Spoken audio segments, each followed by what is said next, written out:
তিলাওয়াতের ভাজে ভাজে সুরের অলংকার, এ কোরআন বাণী যে আল্লাহর, এ কোরআন বাণী যে আল্লাহর। আসসালামু আলাইকুম ওরহমতুল্লাহি ওবরাকাতুহু। আসুন্নাহ ফাউন্ডেশনের অনন্য আয়োজন সহজ সূত্রে কোরআন শিখির প্রথম পর্বে আপনাদেরকে স্বাগতম। কোরআন মহান আল্লাহর পক্ষ থেকে নাজিলকৃত মহা ঐশী গ্রন্থ। কোরআনের মধ্যে নিহিত আছে আমাদের মুক্তির দিশা।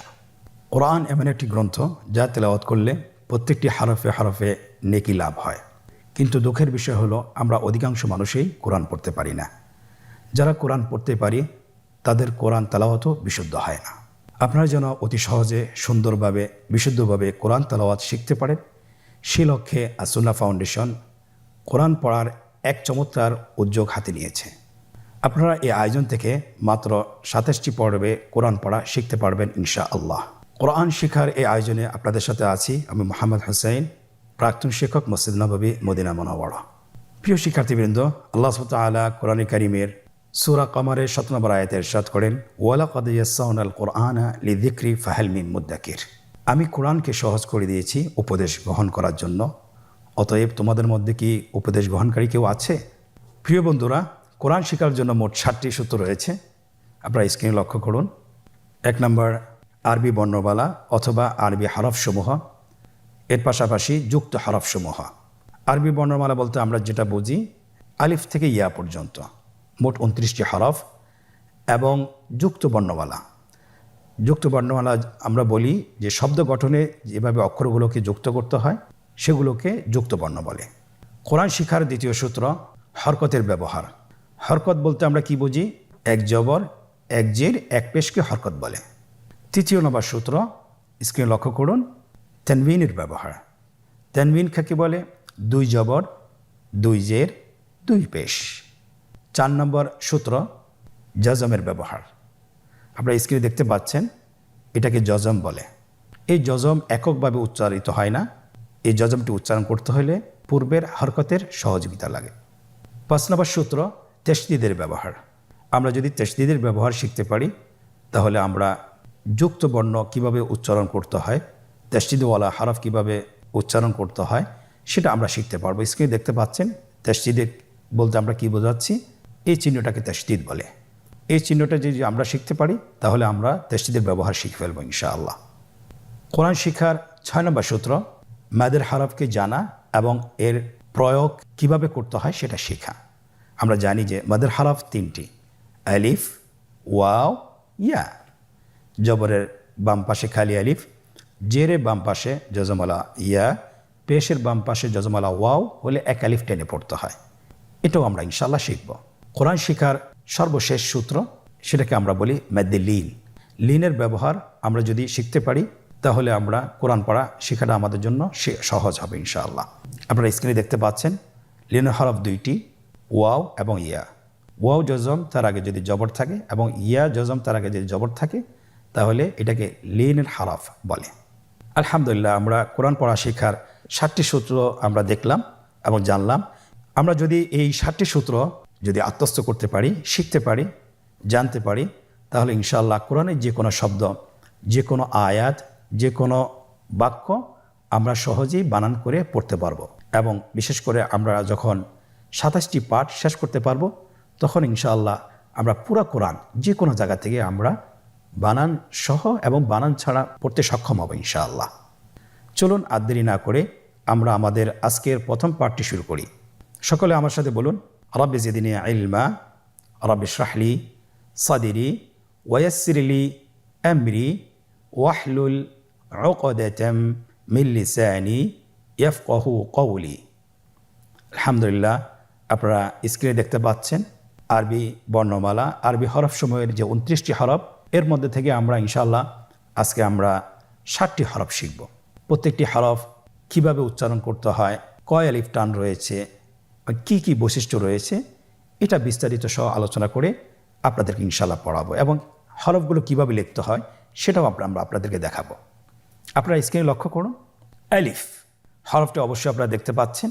আলিফ হরফটি খুবই সহজ, দেখতে লাঠির মতো।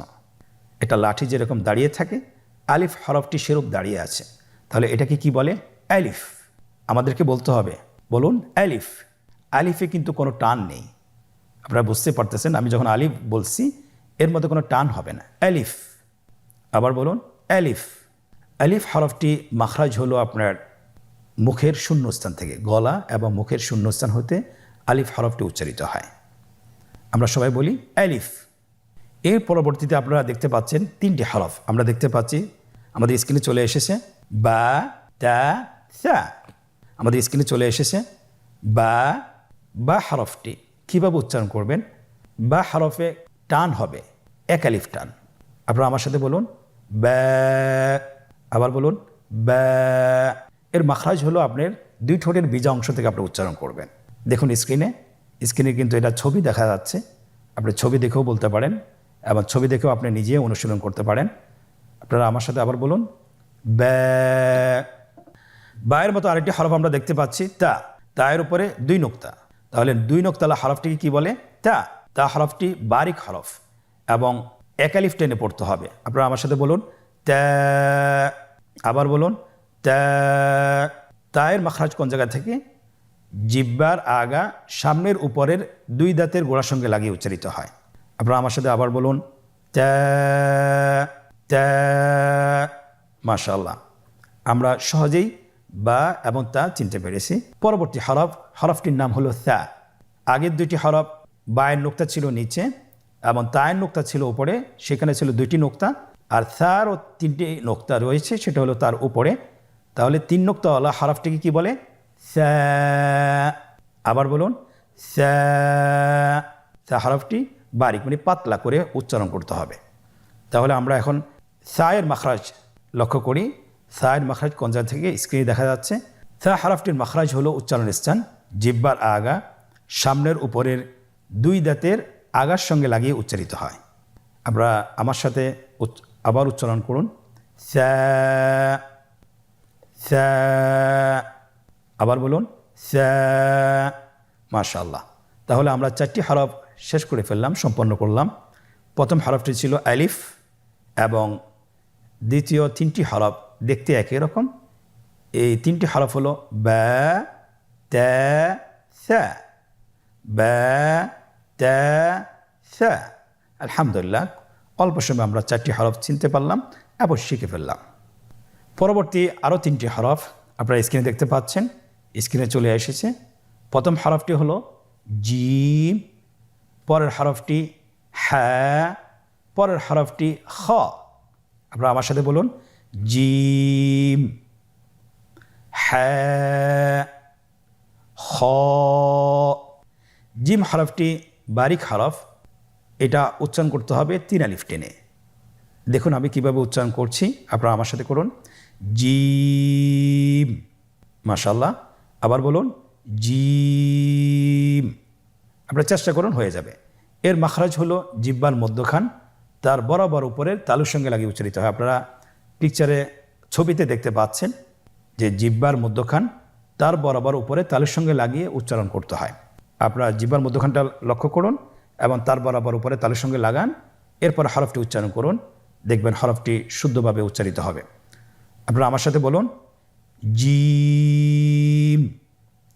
আবার বলুন, দেখেন ঠোঁটের অবস্থান কীরূপ হবে, আপনারা একটু লক্ষ্য করুন জিম। আবার বলুন জিম। আলহামদুলিল্লাহ, তাহলে আমরা জিম হরফটি চিনতে পেরেছি এবং আমরা এর মাখরাজ জেনেছি। পরবর্তী হরফ আমরা যেটা শিখব সেটা হলো হা। হায়ের মধ্যে কোনো নোক্তা আমরা দেখতে পাচ্ছি না। হা হরফটি কীভাবে উচ্চারিত হবে? হা হরফটি উচ্চারিত হবে কণ্ঠনালীর মধ্যখান হতে। গলা চিপে ধরে আপনি উচ্চারণ করুন। আপনারা আমার সাথে বলুন হ্যাঁ। আবার বলুন হ্যাঁ। মাশাআল্লাহ। সেম আকৃতির আরেকটি হরফ, সেটা হলো খ। সে হরফটির নাম হলো খ। দেখতেই জিম হার মতোই, কিন্তু নোক্তার পার্থক্য রয়েছে। জিমের মধ্যে একটি নোক্তা রয়েছে, হায়ের মধ্যে কোনো নোক্তা নেই এবং খয়ের উপরে একটি নোক্তা রয়েছে। আপনারা স্ক্রিনে দেখতে পাচ্ছেন। আমরা খ হরফটি উচ্চারণ করব। খ হরফটি হলো মোটা হরফ, উচ্চারণের ক্ষেত্রে মোটা হবে। ছবিতে দেখুন খ হরফটি কীভাবে উচ্চারণ করতে হবে। খ হরফটির মাখরাজ হলো কণ্ঠনালীর শেষ ভাগ হতে উচ্চারণ করতে হয়, কণ্ঠনালীর শেষ ভাগ। আপনারা আমার সাথে বলুন খ, আবার বলুন খ। মাশাআল্লাহ, আমরা তিনটি একই আকৃতির হরফ শিখলাম, সেটা হলো জিম, হ্যাঁ, খ। জিম, হ্যাঁ, খ। আমরা শুরু থেকে আবার ধারাবাহিকভাবে আমরা পড়ব, আপনারা আমার সাথে পড়ুন। বলুন শুরু থেকেই, আলিফ, বা, তা, সা, জিম, হ্যাঁ, খ। আলহামদুলিল্লাহ, তাহলে আমরা ধারাবাহিকভাবে পড়লাম। আমরা এখন পিছন থেকে পড়ে আসব। আপনারা আমার সাথে বলুন খ, হ্যাঁ, জিম, সা, তা, বা, আলিফ। আমরা এই হরফগুলো এখন গ্রুপ আকারে পড়ব। আপনারা আমার সাথে বলুন আলিফ, বা, তা, সা, জিম, হা, খ। আবার বলুন আলিফ, বা, তা, সা, জিম, হা, খ। আলহামদুলিল্লাহ, আমরা 7টি হরফ শিখলাম এবং চিনলাম। এখন আমরা দেখব এই 7টি হরফ কীভাবে লিখতে হয়। আপনারা স্ক্রিনে লক্ষ্য করুন, স্ক্রিনে দেখানো হচ্ছে কিভাবে হরফগুলো লিখতে হয়।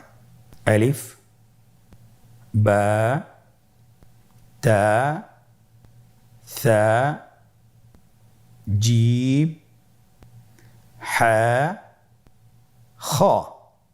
খুব সহজে কিন্তু লেখা হয়ে গেল। আমরা জানি বাংলা এবং ইংরেজি বাম পাশ থেকে লিখতে হয়, কিন্তু আরবি হরফগুলো লিখতে হয় ডান পাশ থেকে, ডান দিক থেকে শুরু করতে হয়। আপনারা লক্ষ্য করেছেন স্ক্রিনে কীভাবে লেখা হয়েছে, ডান দিক থেকে শুরু করে বাম দিকে শেষ করতে হয়। সম্মানিত মুসলিম ভাই বোনেরা, এতক্ষণ ধরে আমরা আরবি হরফগুলো শিখতেছিলাম এবং আমরা অনুশীলন করতেছিলাম। এখন আমরা নিজেদেরকে মূল্যায়ন করব যে কতটুকু আমরা শিখতে পেরেছি, কতটুকু আমরা বুঝতে পেরেছি, বা হরফগুলো কতটুকু আমরা চিনতে পেরেছি, সেটা আমরা নিজেদেরকে যাচাই বাছাই করব অনুশীলনের মাধ্যমে। আমরা এখন একটি চমৎকার অনুশীলনের মধ্যে প্রবেশ করছি। আপনারা স্ক্রিনে দেখতে পাচ্ছেন আমাদের সামনে একটি অনুশীলনের পেজ চলে আসছে। এখানে আমরা নিজেরা অনুশীলন করব এবং আমরা হরফগুলোকে ভালোভাবে আত্মস্থ করব। 1 নম্বর অনুশীলন, নিম্নোক্ত হরফগুলো সঠিক নামের জায়গায় লিখুন এবং পড়ুন। নিম্নোক্ত হরফগুলো সঠিক নামের জায়গায় লিখুন এবং পড়ুন। আমরা দেখতে পাচ্ছি এখানে 3টি রো দেওয়া আছে। প্রথম রোতে হরফগুলো দেওয়া আছে, দ্বিতীয় রোটি খালি রাখা হয়েছে এবং তৃতীয় রোটি এখানে হরফগুলোর নাম দেওয়া আছে। এখন আমাদেরকে যেটা করতে হবে, হরফগুলো সঠিক নামের জায়গায় বসাতে হবে। দেখুন কিভাবে হরফগুলো সঠিক নামের জায়গায় বসানো হচ্ছে। প্রথম হরফটি হা, দেখুন তার সঠিক নামের জায়গায় বসানো হয়েছে। দ্বিতীয় হরফটি তা, তার সঠিক নামের জায়গায় বসানো হয়েছে। তৃতীয় হরফটি খ, তার সঠিক নামের জায়গায় বসানো হয়েছে। এভাবে সবগুলো হরফ তার সঠিক নামের জায়গায় বসিয়ে দেওয়া হচ্ছে। দ্বিতীয় অনুশীলন, রেখা টেনে হরফের সাথে নামের মিল করুন। আপনারা স্ক্রিনে দেখতে পাচ্ছেন এখানে 3টি কলাম রয়েছে। ডানের কলাম হরফগুলো দেওয়া আছে, মাঝখানের কলামে খালি রাখা হয়েছে এবং শেষের কলাম, তৃতীয় কলামটিতে হরফের নামগুলো দেওয়া আছে। আমাদেরকে যেটা করতে হবে, হরফের সাথে নামের মিল করতে হবে। কিভাবে? রেখা টেনে। প্রথম হরফটি সা, তার নামের সাথে মিল করে রেখা টেনে মিল করে দেওয়া হচ্ছে। দ্বিতীয় হরফটি হ্যাঁ, তার নামের সাথে রেখা টেনে মিল করা হচ্ছে। তৃতীয় হরফটি বা, তার নামের সাথে রেখা টেনে মিল করা হচ্ছে। এমনিভাবে প্রতিটি হরফ তার সঠিক নামের সাথে রেখা টেনে মিল করে দেওয়া হচ্ছে। আলহামদুলিল্লাহ, অনুশীলনের দ্বিতীয় পর্বটিও আমরা শেষ করতে পেরেছি। তৃতীয় নম্বর অনুশীলন, নোক্তাওয়ালা এবং নোক্তাবিহীন হরফগুলো সঠিক জায়গায় বসাতে হবে। আমরা জানি আজকে আমরা যে হরফগুলো শিখেছি এখানে কয়েকটি হরফের নোক্তা ছিল না এবং অধিকাংশ হরফের নোক্তা ছিল। আমাকে পার্থক্য করতে হবে যে কোন হরফগুলো নোক্তাওয়ালা এবং কোন হরফগুলো নোক্তাবিহীন। আপনারা দেখতে পাচ্ছেন এখানে আমরা লিখে দিয়েছি যে নোক্তাবিহীন হরফগুলোকে বসাতে হবে, পরবর্তী হলো নোক্তাওয়ালা হরফগুলোকে বসাতে হবে। ডানের কলামে আপনারা নোক্তাবিহীন হরফগুলোকে বসিয়ে দিন এবং বামের কলামে আপনারা নোক্তাওয়ালা হরফগুলো বসিয়ে দিন। স্ক্রিনে দেখতে পাচ্ছেন হরফগুলো বসানো হচ্ছে। নোক্তাবিহীন হরফ হলো 2টি, আলিফ এবং হা, আলিফ এবং হা। এবং নোক্তাওয়ালা হরফ হলো 5টি, আপনারা দেখতে পাচ্ছেন, বা, তা, সা, জিম, খ। আলহামদুলিল্লাহ, আমরা সঠিক হরফগুলো সঠিক জায়গায় বসিয়ে দিয়েছি। 4 নম্বর অনুশীলন, নোক্তা দিয়ে হরফ তৈরি করা। এটা খুবই সহজ। আমরা হরফগুলোর আকৃতি দিয়েছি এবং এখানে আপনাকে যেটা করতে হবে, নোক্তা বসিয়ে হরফ তৈরি করতে হবে। প্রথম হরফটি বলা হয়েছে যে আমাকে সা তৈরি করতে হবে, আকৃতি দেওয়া আছে, শুধুমাত্র আপনাকে নোক্তা বসিয়ে সা হরফটি নিশ্চিত তৈরি করতে হবে। তাহলে আমরা জানি সা হরফের নোক্তা কি নিচে না উপরে? অবশ্যই উপরে। কয় নোক্তাওয়ালা? 2 নোক্তাওয়ালা না 3 নোক্তাওয়ালা? অবশ্যই 3 নোক্তাওয়ালা। তাহলে আমরা 3 নোক্তা বসিয়ে সা হরফটি তৈরি করে ফেলি। স্ক্রিন লক্ষ্য করুন, সা হরফটি তৈরি করা হয়েছে। দ্বিতীয় হরফটি বা। আমরা জানি বায়ের এক নোক্তা। আপনারা বলতে পারবেন আশা করছি, বায়ের নোক্তা সবসময় নিচেই থাকে, উপরে থাকার কোনো সুযোগ নেই। স্ক্রিনে দেখুন, বা হরফটি তৈরি করা হয়েছে। তৃতীয় হরফটি হলো তা। কীভাবে আমরা তা তৈরি করব? তায়ের আকৃতি দেওয়া আছে, কিন্তু এখানে তায়ের যে আর বাকি অংশ সেটা দেওয়া নেই। আমরা জানি বাকি অংশটি হলো নোক্তা। তাহলে নোক্তা কি নিচে বসবে না উপরে? অবশ্যই উপরে বসবে। 2 নোক্তাওয়ালা না 3 নোক্তাওয়ালা? অবশ্যই 2 নোক্তাওয়ালা। স্ক্রিনে দেখুন, তা হরফটি তৈরি করা হয়েছে 2 নোক্তা দিয়ে। চতুর্থ নম্বর হরফ খ। খ কীভাবে আমরা তৈরি করব? উপরের 1 নোক্তা দিলেই খ হরফটি তৈরি হয়ে যাবে, তৈরি করা হয়েছে। পরবর্তী হরফটি জিম। জিম আমরা কিভাবে তৈরি করব? অবশ্যই জিমের পেটের মধ্যে 1টি নোক্তা বসিয়ে দিলে জিম হয়ে গেল। আপনারা স্ক্রিনে দেখতে পেয়েছেন, আলহামদুলিল্লাহ। তাহলে আমাদের প্রশ্ন অনুসারে আমাদের হরফগুলো তৈরি করা হয়েছে। প্রিয় ভাইয়েরা, আপনারা এতক্ষণ ধরে যে ভিডিওটি দেখলেন, আপনারা যদি এটা বাসায় বারবার অনুশীলন করেন, কমপক্ষে 10 থেকে 20 মিনিট, তাহলে ইনশাআল্লাহ হরফগুলো চিনতে এবং বলতে আপনাদের কোনো ভুল হবে না। আল্লাহ সুবহানাহু ওয়া তাআলা আমাদেরকে কোরআনে কারীম খুব সহজে শিখার তৌফিক দান করুন, আমিন। আজকের পর্ব থেকে এখানেই বিদায় নিচ্ছি। পরবর্তী পর্বতে আবারও দেখা হবে ইনশাআল্লাহ। জাযাকুমুল্লাহ খায়র। আসসালামু আলাইকুম ওয়া রাহমাতুল্লাহি ওয়া বারাকাতুহু। আসুন্নাহ ফাউন্ডেশন, উম্মার স্বার্থে সুন্নাহর সাথে।